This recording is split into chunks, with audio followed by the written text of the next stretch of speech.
अस्सलाम वालेकुम नाज़रीन, JN न्यूज़ HD के साथ मैं हूं नाइला भट्टी। नजर डालते हैं आज की अहम खबरों पर। कराची मलीर से नवाज सरगानी की रिपोर्ट के मुताबिक मलीर में गबूल कलमती शाह बरादरी की तरफ से पाकिस्तान स्टील मिल की ज़मीन पर कब्जा के खिलाफ मलीर प्रेस क्लब के सामने एहतजाजी मुजाहरा किया गया। मुजाहिरीन की जानिब से गैर मुल्की मुकीम बंगाली और अफगानियों के खिलाफ शदीद नारेबाजी की गई।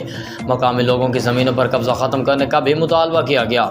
मलीर में गबूल कलमती और शाह बरादरी की जानिब से हाजी रशीद गबूल, हाजी अली उमैद अली गबूल, मोहम्मद इस्माइल, पांदी खान बुगटी, रहीमुल्लाह गबूल और दीगर ने मलीर प्रेस क्लब के सामने एहतजाजी मुजाहरा किया और मीडिया से गुफ्तगू करते कहा कि 1974 से हमारा कदीम गोट पपरी दीप जुरीजी दिहाबिजी और गखर की 1377 एकड़ ज़मीन जो पाकिस्तान स्टील मिल को दी गई है, इसका गोट वालों को कोई मुआवजा नहीं दिया गया।